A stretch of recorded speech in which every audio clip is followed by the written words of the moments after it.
the Wargames 10-man Wargames match with the Bloodline taking on the Euros and Kevin Owens. And those Euros are the Brawling Brutes, Butch, Ridge Holland, Sheamus, Drew McIntyre, and Kevin Owens.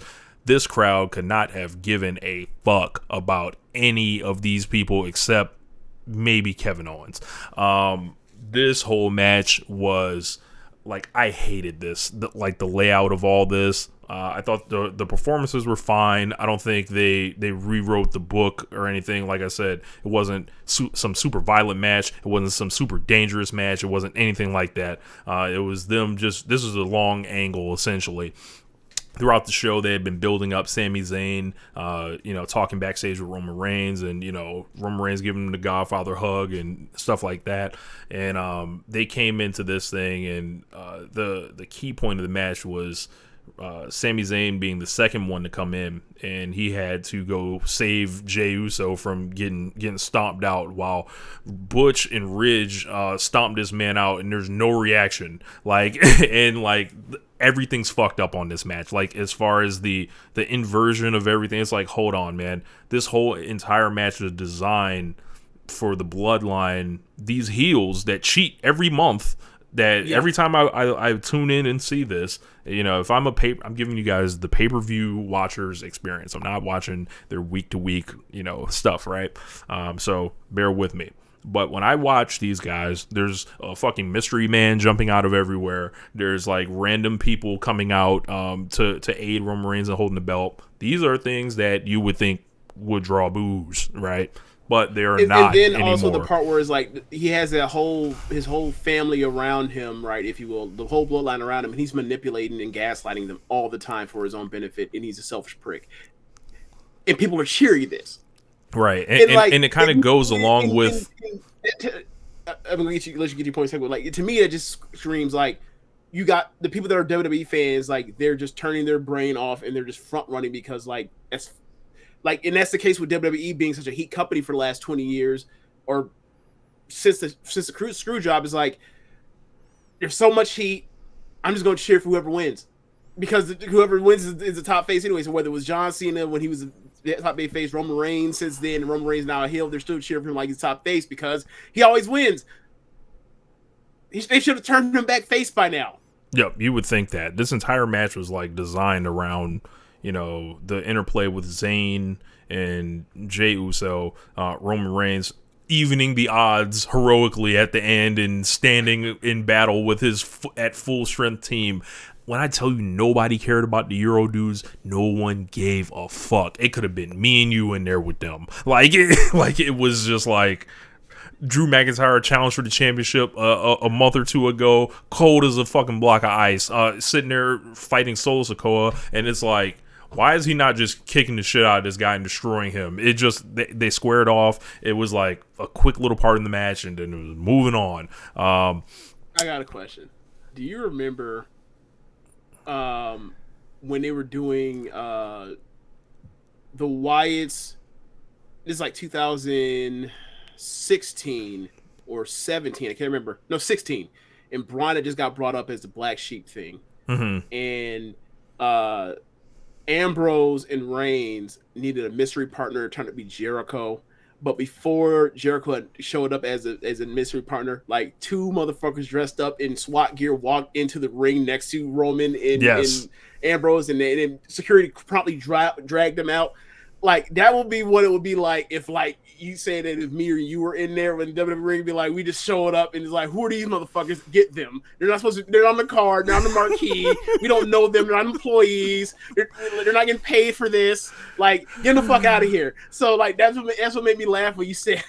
Bro, this whole match was backwards, and the War Games format illustrated it completely. And the fact the Bloodline, like, had the disadvantage was just comedy, because it was like they're so far into the twilight zone on this thing that it's like the traditional constructs of pro wrestling just don't matter. And a lot of this has to do with the way I'm kind of like looking at it. And like, AEW is not exempt from this. Like, this whole thing with MJF has felt fucking weird all summer to me. I've been talking about this shit's weird. This is like the culmination of all that shit, like in this Bloodline War Games match. And This went 38 minutes, so it was long. And it was, for a main event match with 5 people in it, I don't necessarily hate it. I just think that these things should be tidied up to where you say probably 30 minutes, 35 minutes tops. Yeah. And that's it. And that's for like the damn best ones. Like, I think the main problem that WWE has is like these matches will be that long, and like you forget what you have to get through from in the third quarter of them to get to the high spots and the crazy shit they do to bring you home in some of these like matches or WWE/NXT Wargames or whatever else that they have. Like, there's always like just a soft third quarter in these things. I want everyone gets in, and then it's like they do the meet in the middle thing, and then then some spots pop off. Then it's like slows down, and then all of a sudden he's back up, and then they go have like 5 minutes of incredible shit, and then they go home.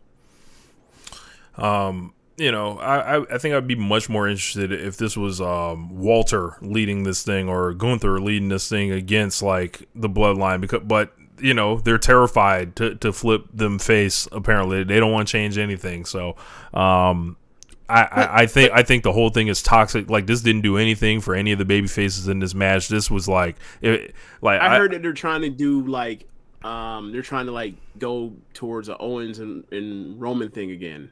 Right? Do you feel that? Did they give you any hint toward it? No. It seemed more like Sami Zayn and Owens. If anything, but they could just start doing angles about it, the next night or whatever. But not from this. Like, you got a big ass stage right here. You would think you want to set something up, but once again, the Bloodline, goes off the air winning, and the crowd is cheering and all this stuff, and it's just like, all right, really weird. All right. So what was this? Is what y'all rolling with? What was the Sami Zayn thing that I kept saying people were so happy about Sami Zayn involved in the story? Oh, Sami Zayn punched Kevin Owens in the dick at the end of the match when he was, about to. When Reigns was in trouble or something? Yeah, when Reigns was in trouble. And basically he basically incapacitated Kevin Owens to allow Jey Uso to get the pin, and then Jey Uso and Sami Zayn hugged and and embraced, and Jey Uso like welcomed him, and finally shows that he trusted him and everything like that. So a lot of people were into it. Just watching on a month-to-month basis, this thing's all fucking weird. Like, I'm like, not my kind of thing here, but they as I mentioned, this did nothing for the baby faces. So what do you think of in the ring? What do you think of Solo Sikoa? I don't think we saw enough to really to really make a determination on exactly what he is, but he's a Samoan guy. He's gonna end up wrestling like he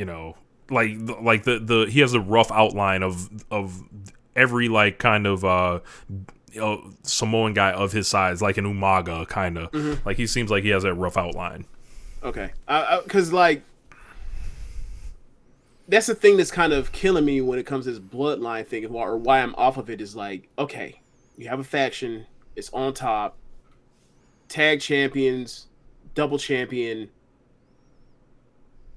Like, what's the thing that's going to dissolve this, and who's going to be the breakout person that you build the potential on? And it was like, I'm looking at it and I'm like, it's not going to be Sami Zayn. Sami Zayn will get one title shot, get destroyed, or give it his best shot. I think people think you'll get your hopes up. You'll get your hopes up. He'll lose, and then they'll move on, and then like he'll be back to where he was when he was doing, or about the level he was when he doing a conspiracy thing. Maybe a level higher. Maybe he'll be Intercontinental Champion again. I think people are really talking themselves into thinking he's a legit challenger for this thing, and I'm like, this is 2015. As Sir Sam says, and shout out to Sir Sam who ended up wrapping up his podcast on the Soul Suplex Podcast Network this week. He says they have no idea who will be beating Roman. Zero. That's my point. We've been saying this for what, a year now? Yeah, like, and it's not the worst thing in the world, because like he's actually their top guy. So like coming up with the normal situation where you're like, when you have a heel on forever, is to build up eventually to the babyface to be the conquer babyface, whatever else. Like, if they hadn't fucked up the Sting Hollywood Hogan thing, right? Like, we all get that. But this isn't about building up a new guy. It's about Roman. And that's why the fans are cheering him, because they realize there's no one they're building up for this. Yeah. Yeah. It's not like, look me in my eyes. It is not Cody. No. It is not The Rock. It is not older? Sami Zayn. Who's older, Cody or Roman? I think they're the same age. Well, like they're not having a 37-year-old guy beat Roman Reigns. Like, it's not happening. Like, yeah. No. Like, they're not having The Rock beat Roman Reigns. It's not happening for the championship. The person that it should ideally be like 30 years old or younger. That's like who typically like would beat someone like in these situations. Now, I'm not saying WWE is the same company that it was in 2004 or any other time that, you know, they were, you know, trying to make someone. Oh, Sam saying MJF is like, you think they're going to stretch this out to 2024? All right, bro, we will stop covering WWE entirely if this shit stretches out that long. I don't think we can go another 2 years with that one, bro. You know, I think MJF signed an extension, but so I think it would be an even longer wait. But yeah, I don't think there's anybody over 35 that's going to be taking the belt off of Roman Reigns. Do with that what you will. Like, like all these guys will just be revolving around him. Like, and you know, that's how they want to run it. You know, that's how they run it. But you know, I'm not fooled by what's happening here. You know, if you're gonna blow. How long has he had that thing? No, Bruno had it belt for like 8 years. Yeah, it's way longer. It's way longer away than it's way the fuck out there. Like, Roman there's will be no retired way. and done with wrestling, but before he even gets close to that. Yeah, that's not a chance. That's not happening. That's hilarious. But yeah, this whole thing is you know, look, the guys to look out for is someone like Braun Breaker. That would be in like the history of WWE, how they would do it. It would be Braun Breaker that would do it. He's in his mid-20s, and you know he's jacked, and he's got the family name and stuff like that. But he doesn't have the family name because well, his name is Braun Breaker instead of Steiner. You're right. But maybe that works for him because they own his name, so they can just, you know. Yeah, they own his name, but also like that. You gotta remember, like Triple H's booking, and that is Scott's nephew. How do you think that's ever gonna work out? I don't know, but we'll see. We'll see. Like I think he'll do well because obviously like he made all the things you notice when you watch him, but. I have my doubts about him making it to the top. I just do, because this is this company, and like the guys that'll be on top 5 years now are the guys that are on top right now still. So, like the people were talking about Randy Orton. I think Austin Theory has a better chance than Cody. Oof, that sounds awful. That sounds wrong as fuck. Now. People were talking about Orton got like the lower back fusion thing, whatever. I heard he got that like, Shawn Michaels. Yeah, and people are like, Def's like, oh my god, like he's gonna be gone for so long, blah blah blah blah. And I'm just like, dude, he's like, how old is Orton? 42, 43, 44, something like that. Yeah, like this it. He's like, if he comes back, cool, whatever else, but like. If he comes back, he's taking a spot from another person that's over 35. Like that's kind of problematic. Like I'm not saying like I wish Randy Orton and Big E are healthy enough to come back and do what they want to do on their own terms and have their careers out on their own terms. But there's just a glut of guys that they see at a certain level that are not. Like they can put it at the top or separate the belts or whatever else, any of that stuff. And it's like, that's just more of that stuff. James, Bobby Lashley's running around here still getting pushed as much as ever, and he's like 45. Yep. Sheamus, 44 years old. There's I think they're going younger. Or look, Roman's still on the younger end of things. At 37. Look, AJ Styles, Damian Priest, Finn Balor. These are all old guys, older guys. Is Priest as old as Balor? Priest should be older, if I'm not mistaken. And I thought he was seeing around 38. I'd be seeing people pining to give LA Knight some push as like he's this young prospect, like he's 39. Like, look, people are fooled, man. Look, LA Knight was out here sharing, like living with Dean Ambrose, John Moxley in Florida for NXT. He's old, bro.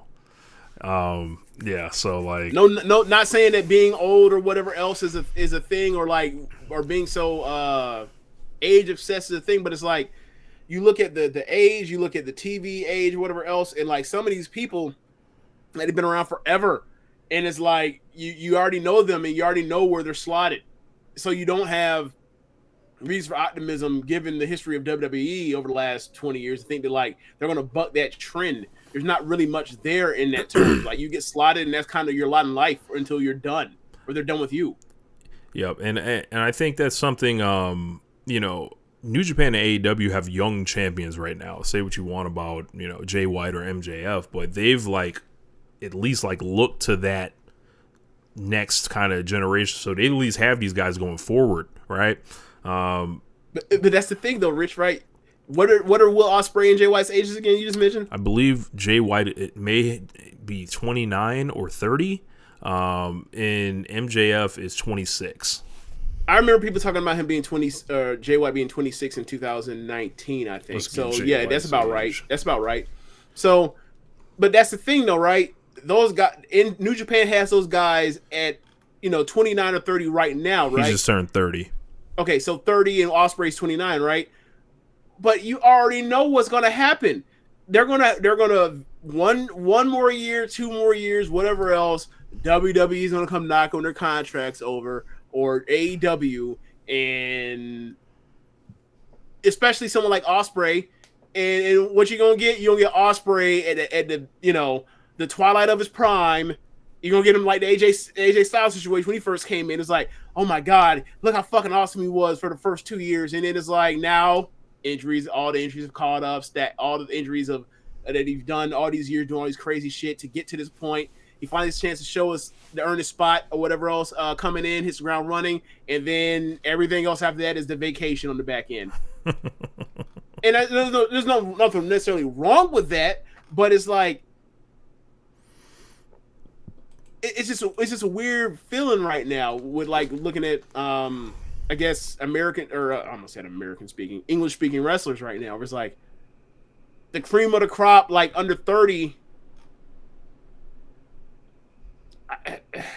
It just feels weird right now. It feels kind of soft. I don't know why. Maybe it's because AEW took over the Indies.